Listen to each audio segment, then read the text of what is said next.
Well, continuing coverage out of Jefferson County, and one a lot of people talking about, well, we are less than 24 hours away from the first peaceful demonstration being held to show support for the alleged victim in the Steubenville rape case. There are 2 protests planned, and they are being called Occupy Steubenville. Demonstrations will be held the next 2 Saturdays, December 29th and January 5th, at the Jefferson County Courthouse beginning at noon. Organizers say the events are being held to show support for the victim. Organizers also say the city can no longer suffer oppression from corrupt officials, and we have yet to receive a comment from the city for their response. More tonight on the Steubenville teen rape investigation. We've heard from those representing the defendants.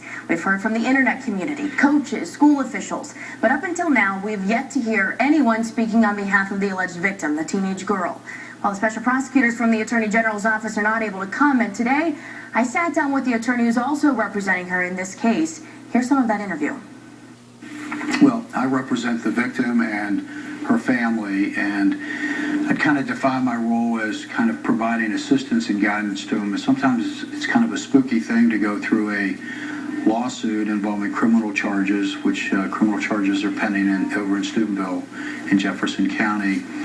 And the victim's family sometimes is kind of left out and just doesn't have that communication as to what's going on and what to expect. And so we've been employed to represent the family, and I've been doing that for several months now, representing the victim and the family, trying to define what's happening, what involvement and what role that they'll actually play, and also to look to see if there is any type of other type of liability that may exist. In cases involving a lot of, I guess, media attention and things like that, that sometimes for the families, they don't necessarily want that, and a lawyer can provide kind of a buffer between the media and the court system, and also it's kind of an extra person that's in their camp protecting them, and that's what I'm trying to do, is to try to make sure that they're protected fully and that they understand what's going on.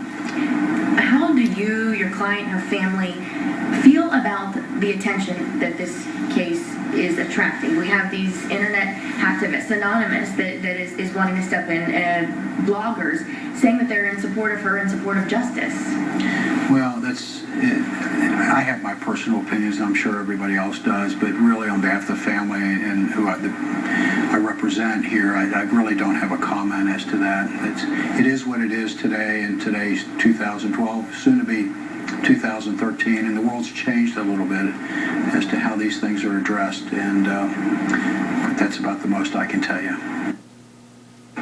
More on my interview with Fitzsimmons coming up in the 6 o'clock hour. I asked him if he thinks anyone else should be facing charges right now, if he feels there's a cover-up, and if he plans on suing any homeowners where there was alleged drinking to have occurred. That's the next hour.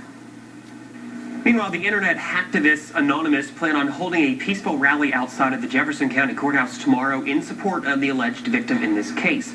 Steubenville Police Chief Bill McCaffrey says that the city was never notified, but as long as people conduct themselves in an orderly fashion, he expects things to go smoothly.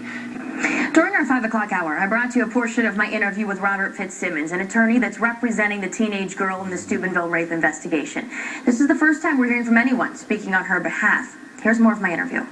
Do you believe that others should be charged with a crime based on what you've investigated or what you've seen?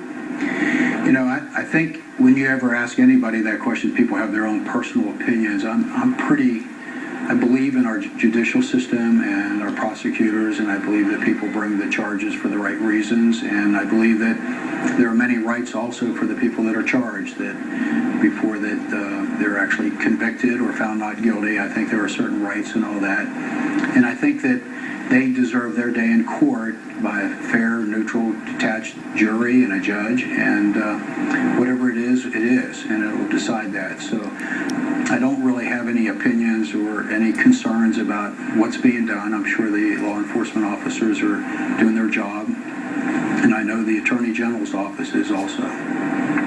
You have faith in them. A lot of people have doubted the local police. They've doubted the local prosecutor before things got turned over to the state.